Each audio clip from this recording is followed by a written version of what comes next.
बच्चों, आज हम आपको बताएंगे कोशिका के बारे में। कोशिका का अध्ययन क्या कहलाता है, सबसे बड़ी कोशिका क्या होती है, सबसे छोटी कोशिका क्या है, सबसे लंबी कोशिका क्या होती है, ठीक है। किसमें सबसे अधिक विभाजन की क्षमता होती है, किसमें सबसे कम विभाजन होता है।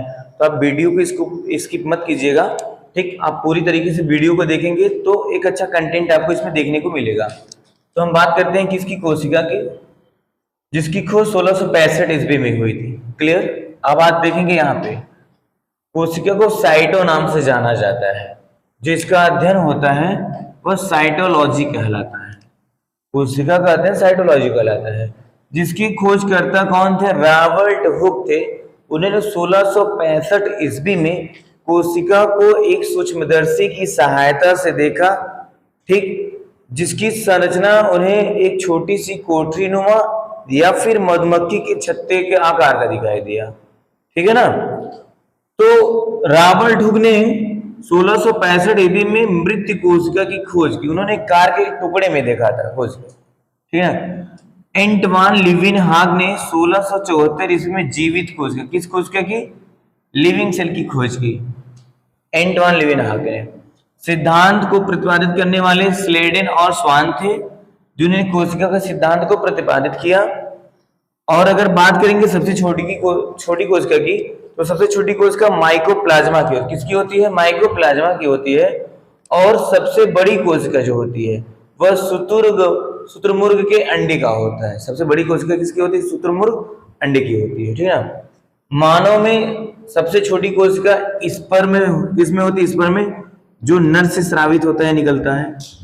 और सबसे बड़ा जो होता है भाई अंडाणु, जो मादा में पाए जाते हैं, जिसकी संरचना कुछ इस टाइप की होती है अंडाणु की। ये सबसे बड़ी कोशिका पाई जाती है। मानव में सबसे बड़ी कोशिका इसे कहते हैं, ठीक ना। अंडाणु को सबसे बड़ी कोशिका कुछ इस टाइप की होती है। और सबसे लंबी अगर कोशिका की बात करेंगे तो न्यूरॉन होता है। सबसे लंबी कोशिका कौन होती है? न्यूरॉन होती है। जिससे न्यूरॉन हमारे ब्रेन या मस्तिष्क का निर्माण करती है ना। आज हम आपको बताएंगे क्या कोशिका कितने प्रकार के होते हैं, ठीक है, इनको किन नामों से जाना जाता है। तो कोशिका की बात करेंगे तो कोशिका प्रकार दो प्रकार के होते हैं, प्रोकैरियोटिक होता है कि यूकैरियोटिक होता है। तो जो प्रोकैरियोटिक कोशिका होती है वो प्रायः पुरानी कोशिका या आदि, प्रो का मतलब आदि होता है, प्रो का मतलब क्या होता है? आदि होता है, पुरानी कोशिका होती है, प्राचीन, ठीक है ना। यूकैरियोटिक का मतलब आधुनिक। प्रोकैरियोटिक जो होता है वो एक कोश की जीवों में पाया जाता है। एक कोश की जो जीव बने होते हैं किसके? प्रोकैरियोटिक सेल के बने होते हैं, जो जिसकी संरचना क्या होती है? सरल संरचना होती है। और इसमें जैसे आपका अमीबा हुआ, पैरामीशियम, यूग्लिन, ये सब क्या है? प्रोकैरियोटिक सेल से बने होते हैं। बात करेंगे यूकैरियोटिक, तो यूकैरियोटिक को हम बहुकोशिकी क्या कहते हैं? बहुकोशिकी कहते हैं, क्योंकि जो कोशिकाओं का निर्माण, जो बहुकोशिकीय जीव होते हैं उनका बहुत सारी कोशिकाओं से उनका निर्माण होता है, इसलिए उनका बहुकोशिकीय। और ये क्या होते हैं? जटिल। क्या होते हैं? बहुकोशिकीय वाले जीव क्या होते हैं? जटिल होते हैं। क्लियर। अब बात करेंगे तेज विभाजन। सबसे अधिक या सबसे तेज विभाजन जो होता है वह हमारे यकृत में होता है, जो सब शरीर की सबसे बड़ी ग्रंथि भी कही जाती है, यकृत, ठीक ना। तो यकृत में सबसे तेज तीव्र विभाजन, अगर यकृत कहीं से कट गया या कोई और समस्या उसमें आ जाती है तो उसमें विभाजन की क्षमता सबसे अधिक किसमें होती है? यकृत में होती है, जिसको हम लीवर भी कहते हैं। विभाजन रहित पे आ जाइए, विभाजन रहित न्यूरॉन जो ब्रेन होता है, ठीक ना, जो हमारी मस्तिष्क होती है, वो एक प्रकार से न्यूरॉन की बनी होती है। और लगभग 2 लाख, कितने? 2 लाख न्यूरॉन से ब्रेन का निर्माण होता है। और हम ये भी जानते हैं कि अगर हमारे ब्रेन में चोट लग गई, अधिक गहरा चोट अगर लग गया, तो या तो व्यक्ति की मृत्यु हो जाती या फिर वो कोमा में, या फिर वो पागल टाइप का हो जाता है, ठीक है ना।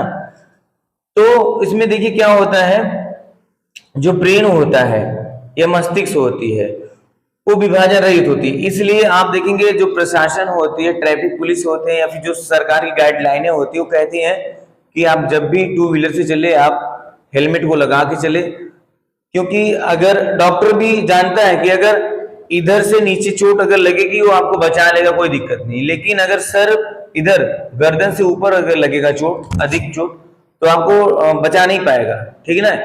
इसलिए आप हेलमेट लगा के जरूर चलें। क्लियर।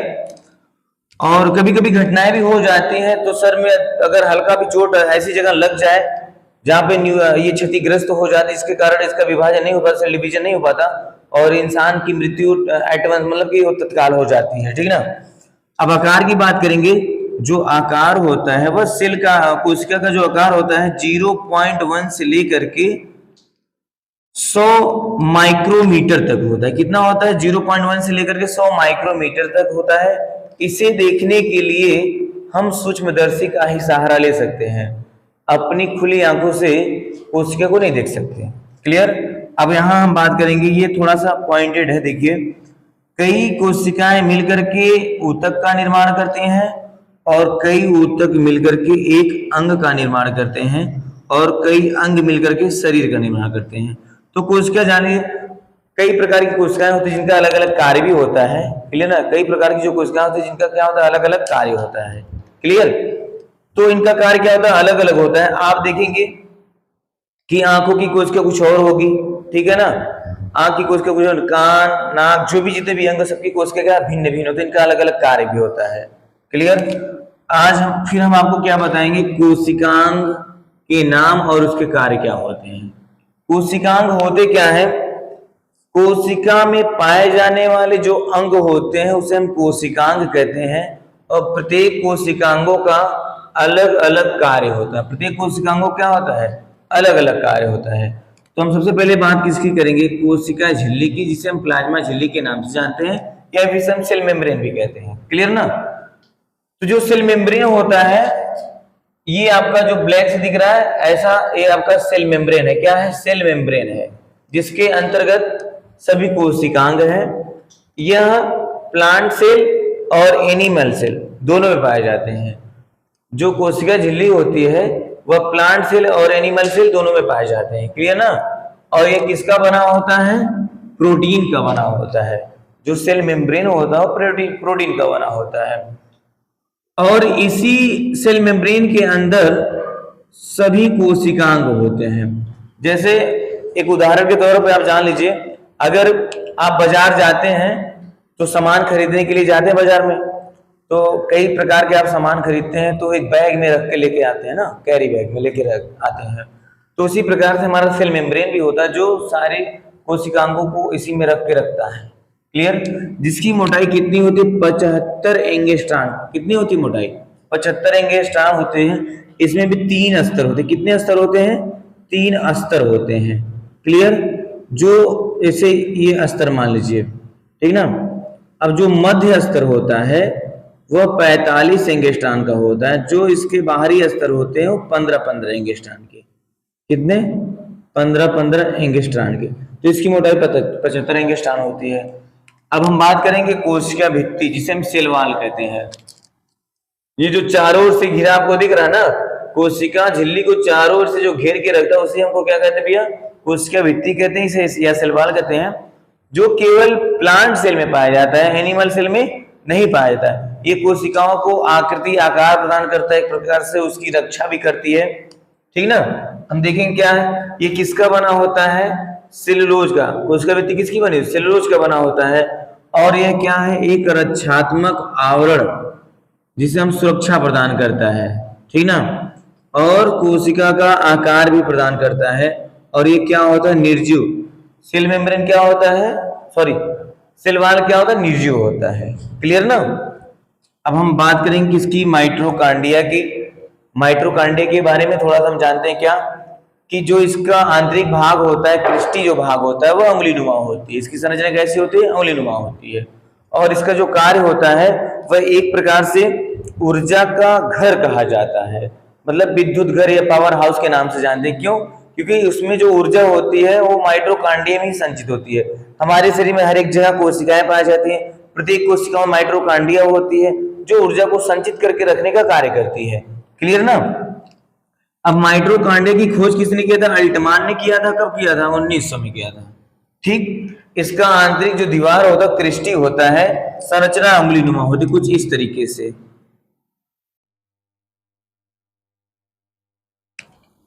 इसकी संरचना कैसी होती है?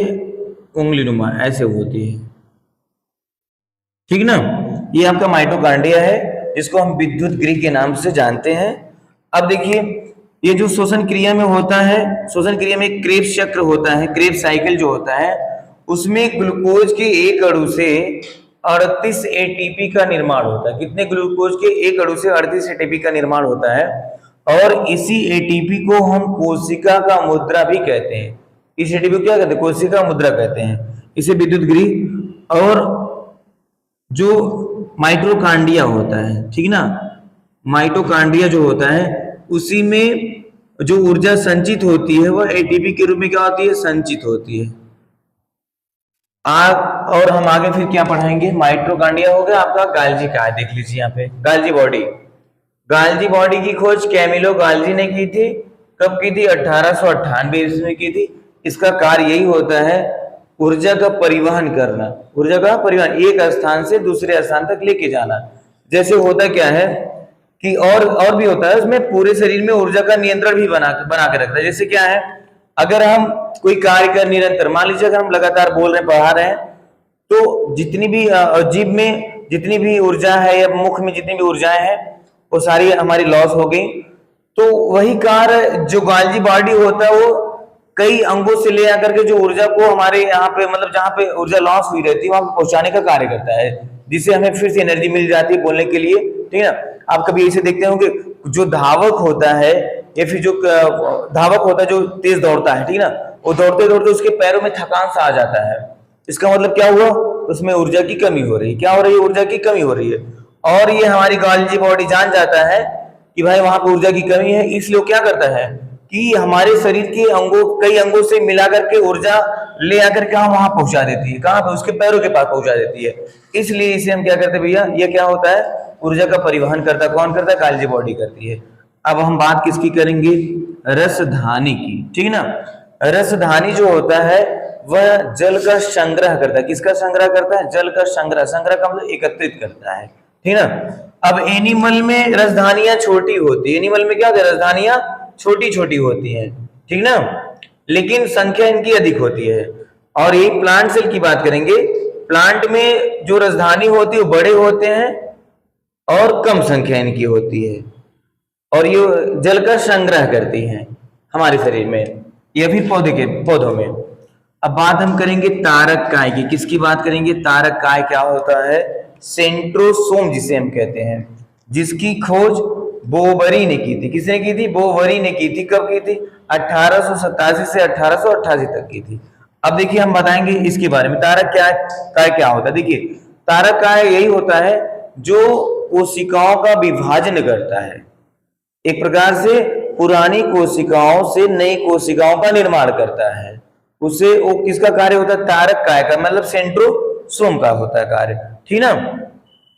यकृत में तारक काय सबसे अधिक पाए जाते हैं। आपको भी हमने यहाँ बताया यकृत में तारक काय सबसे अधिक पाए जाते हैं। क्यों? क्योंकि यकृत में विभाजन की क्षमता सबसे अधिक होती है। अगर यकृत कट गया तो विभाजित होकर के या फिर उसका पुनः निर्माण हो सकता है। यकृत तो क्या हो सकता है? पुनः निर्माण हो सकता है। और यहाँ देखिए क्या है, ब्रेन जो होता है, ब्रेन में तारक काय नहीं पाया जाता, इसलिए इसमें विभाजन नहीं होता। क्लियर ना बात की? सेंट्रोसोम के तीव्र विभाजन से, आप जानते कोशिकाओं के अनियमित या अनियंत्रित विभाजन से कैंसर नामक भयानक रोग होता है। आजकल लगभग कई प्रकार के कैंसर भी पाए जाते हैं, जिसके कारण बहुत सारी मृत्यु भी भारत से लेकर के कई देशों में हो रही कैंसर के कारण, ठीक है। इसकी दवाइयां चलती हैं। अब आ जाइए यहाँ पे हम बात करेंगे किसकी? न्यूरॉन की बात करते हैं। किसकी? न्यूरॉन की बात करते हैं, ठीक ना। जो हमारा ब्रेन होता है, जो हमारा ब्रेन होता है वह न्यूरॉन से, किससे बना होता है? न्यूरॉन से बना होता है, जिसमें 90% न्यूरॉन क्या होता है? 90% न्यूरॉन होता है, और 10% जो होता है गिलियल सेल। क्या होता है? गिलियल सेल होता है। न्यूरॉन में विभाजन की क्षमता होती नहीं, आपको पता है पूर्ण रूप से, लेकिन इसी गिलियल सेल के कारण, गिलियल सेल में विभाजन की क्षमता होती है, इसी गिलियल सेल के कारण जो ब्रेन, ठीक ना, ब्रेन कैंसर होता है या फिर ब्रेन ट्यूमर जो होता है वह गिलियल सेल की वृद्धि के कारण ही होता है। और इस चीज को आप स्क्रीनशॉट ले लीजिए, ठीक ना, उसके बारे में फिर आपको बताऊंगा अच्छे से। तो बच्चों आपने स्क्रीनशॉट ले लिया। तो हमने यहाँ तक आपको बताया न्यूरॉन के बारे में कि 90% होता है जिसमें विभाजन नहीं होता, 10% ग्लियल होता है जिसमें विभाजन की क्षमता होती है, जिसके कारण ब्रेन ट्यूमर या ब्रेन कैंसर होता है। आगे हम आपको बताएंगे अंतःप्रद्रव्य जालिका, जिसको एंडोप्लाज्मिक रेटिकुलम कहते हैं, शॉर्ट में इसे ER के नाम से जानते हैं, ठीक ना। जो अंतःप्रद्रव्य जालिका होता है वह एक प्रकार का आंतरिक कंकाल होता है। क्या होता है? आंतरिक कंकाल होता है। किसका? कोशिका का आंतरिक कंकाल होता है, ठीक ना। और ये क्या आंतरिक सहायता भी प्रदान करता है, कोशिकाओं को आंतरिक सहायता प्रदान करता है। ये कितने प्रकार के होते हैं? 2 प्रकार के। अंतःप्रद्रव्य जालिका 2 प्रकार का होता है, एक चिकना होता है जिसको SER कहते हैं और एक खुरदुरा हुआ इसको RER कहते हैं, ठीक ना। चिकना कब होता है? चिकने का मतलब ये वसा बनाता है। क्या? वसा का निर्माण करता है। मान लीजिए ये कोई गालजी का है, ठीक ना, ये क्या है? गालजी अंतःप्रद्रव्य जालिका है, ठीक ना, सॉरी अंतःप्रद्रव्य जालिका मतलब एंडोप्लाज्मिक रेटिकुलम है। अब जब इस पे राइबोसोम नहीं लगा होगा तो ये चिकना कहलाता है, ठीक ना। मतलब इस पे राइबोसोम अब्सेंट होते हैं। राइबोसोम क्या होते हैं? अब्सेंट होते हैं। और खुरदुरा क्या होते हैं? जिसपे राइबोसोम लगे होते हैं। किस पे? ऐसे अंतःप्रद्रव्य जालिका जिन पर राइबोसोम लगे होते हैं उसे हम खुरदुरा अंतःप्रद्रव्य जालिका कहते हैं। और इसमें राइबोसोम प्रेजेंट होता है, जो राइबोसोम के प्रेजेंट होने के कारण ही प्रोटीन का निर्माण होता है। किसका निर्माण? प्रोटीन का निर्माण होता है। क्लियर ना। अब राइबोसोम की जो खोज हुई थी 1955 में हुई थी, किसने किया था? George E. पैलेट ने किया था, ठीक ना। राइबोसोम की खोज किसने किया था? George E. पैलेट 1955 में किया था। और इसका कार्य यही होता है प्रोटीन का निर्माण करना। राइबोसोम का कार्य क्या होता है? प्रोटीन का निर्माण करना। इसके आकार के आधार पर इसे 2 भागों में बांटा गया है, एक 70S राइबोसोम और एक 80S राइबोसोम। जो 70S होता है वो छोटा होता है और जो 80S राइबोसोम हो तो बड़ा होता है, ठीक ना। जो 70S राइबोसोम होता है प्रायः प्रोकैरियोटिक कोशिकाओं में पाया जाता है, जैसे एक कोश की जीव में पाए जाते हैं, ठीक ना। और जो 80S होता है वह यूकैरियोटिक में पाया जाता है, मतलब बहुकोश की जीवों में पाए जाते हैं, ठीक। अब हम बात किसकी करेंगे? केंद्रक की। जो ये न्यूक्लियस है, एक प्रकार से केंद्रक जो होता है वह जितने भी केंद्रक में पाए जाते कोशिकांग होते हैं उसका नियंत्रण करता है, ठीक ना। क्या है? नियंत्रण कक्ष कहा जाता है केंद्रक को, ठीक। जिसे हम कोशिका का ब्रेन भी कह सकते हैं। क्या कह सकते हैं? सेल का ब्रेन भी कह सकते हैं। इसमें क्रोमोसोम होता है, DNA RNA होता है, प्रोटीन 80% पाया, DNA 10% पाया जाता है, ठीक है। ये केंद्रक आपका हो गया, जिसकी खोज रॉबर्ट ब्राउन ने किया था। कब किए थे? 1831 ईस्वी में किए थे। अब हम बात करते हैं लाइसोसोम की। लाइसोसोम को हम आत्मघाती थैली के नाम से भी जानते हैं। किससे भैया? आत्मघाती थैली, ठीक ना, आत्मघाती थैली के नाम से जानते हैं। यह एक प्रकार के हाइड्रोलाइटिक एंजाइम, ठीक ना। हाइड्रोलाइटिक एंजाइम का मतलब कि स्राव करता है, जो जल अपघटक एंजाइम होता है। और ये कोशिका में, जैसे आप जानते होंगे कि जो कोशिकांग होते हैं अगर वो अच्छे तरीके से कोई भी कोशिकांग कार्य नहीं करता, मान लीजिए माइटोकॉन्ड्रिया है, ये अच्छा कार्य नहीं कर रहा है, गाल्जिका नहीं कर रहा है, वैक्यूल्स नहीं कर रहा है, कोई भी एक अंग अगर कोई कार्य नहीं कर रहा, कोशिका नहीं कर रहा है, तो उस पे इसी एंजाइम का ये स्राव करके इसको क्या कर देता है? नष्ट कर देता है। क्या कर देता है? नष्ट कर देता है। एक प्रकार से कोशिका की सफाई कौन करता है? लाइसोसोम करता है, ठीक ना। और जीवाणुओं और विषाणुओं को भी कौन करता है? जैसे मान लीजिए कोई विषाणु अगर इस सेल में प्रवेश कर गया, कोई भी विषाणु अगर इस सेल में प्रवेश कर गया, ठीक ना, इस सेल को प्रभावित कर रहा है। अगर एक सेल को में प्रवेश करेगा तो इस सेल को प्रभावित कर रहा है, तो जो इसके इर्द गिर्द और जो सेलें होती हैं उनमें भी ये प्रवेश करके उसको प्रभावित कर सकता है। लेकिन उससे पहले जो लाइसोसोम होता है वह जान जाता है कि भाई कोई दुश्मन एंट्री कर गया है। ये क्या करता है? इसी हाइड्रोलाइटिक एंजाइम का स्राव करके जो इसमें प्रवेश करेगा, कोई जीवाणु अगर प्रवेश करेगा उसको क्या करता है? नष्ट करता है, खत्म कर देता है। क्लियर ना। अब देखिए क्या है, आरबीसी का जीवन काल, जो हमारे रेड ब्लड कार्पल्स का जीवन, जो लाल रुधिर कणिकाओं का जीवन काल होता है वह 120 दिन होता है, ठीक ना। और इसकी कोशिकाओं में लाइसोसोम नहीं होते, आरबीसी की कोशिकाओं में लाइसोसोम नहीं होते, इसलिए इसका पाचन ही नहीं कर पाता। और आरबीसी को पूरी तरीके से खत्म करने, जो ये जीवन काल में अगर डेट एक्सपायर हो जाता है एक प्रकार से, तो इसको खत्म करने के लिए ये कहाँ आते, प्लीहा में आते। कहाँ आते, प्लीहा में। प्लीहा को आरबीसी का कब्र इसलिए कहा जाता है क्योंकि आरबीसी का जब ये 120 दिन जीवन काल खत्म हो जाता है, ये प्लीहा में आकर के उसको ये प्लीहा क्या करता है, उसको नष्ट कर देता है। क्लियर ना। अब प्लीहा को हम ब्लड बैंक भी कहते हैं। क्या कहते हैं, ब्लड बैंक भी कहते हैं प्लीहा को, जिसको हम तिल्ली भी कह सकते हैं, ठीक ना। अब यहाँ देखिए, अब बात यहाँ आती है किसकी, जीव द्रव्य, जिसकी खोज पुरकिंजे ने किसने किया था, पुरकिंजे ने किया था।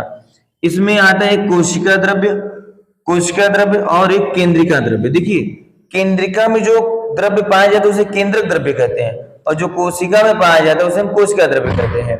इनका एक कार्य होता है, कोशिका द्रव्य का, केंद्रक द्रव्य का कार्य क्या होता है। देखिए जो कोशिका द्रव्य होता है उसमें 80% जल होता है, ये रंगीन होते हैं। अगर इसी कोशिका द्रव्य में 1% जल की कमी, 1% की कमी होती है तो हमें प्यास लगता है।